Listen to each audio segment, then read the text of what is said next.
The member for Timiskaming Cochrane. My question is to the Premier.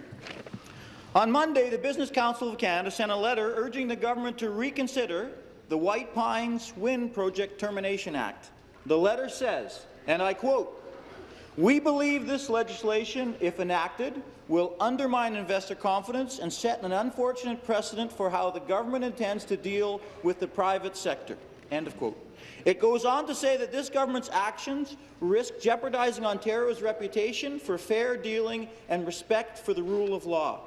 WPD has already said they will be seeking $100 million from the province for breaking the White Pines contract. Why is this government bent on burdening Ontario families with yet another multi-million-dollar electricity boondoggle?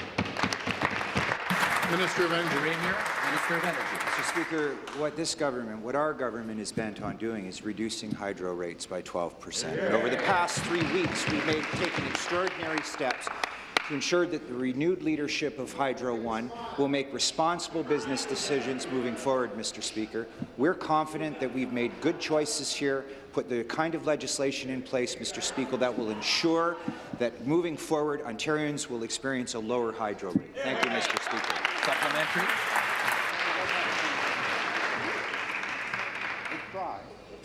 This Conservative government talks about making Ontario open for business, but has at every turn shaken the business community's trust in dealing with the province.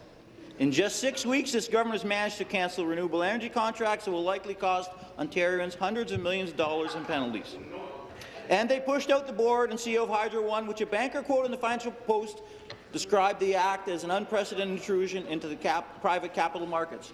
And in our part of the world, big employers like Glencore are expressing serious concern about the instability of the practices of this government. Right. Does this Conservative government not understand that making Ontario open for business means more than putting up a big neon sign on the border? Minister of Energy.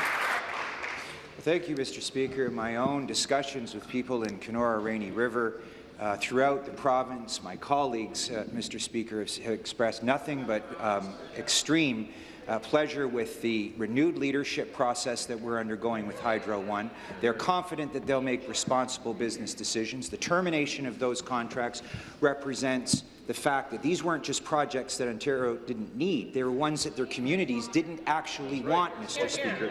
We'll not make apologies for making good choices around lowering hydro rates and respecting taxpayers' dollars. Thank you, Mr. Speaker.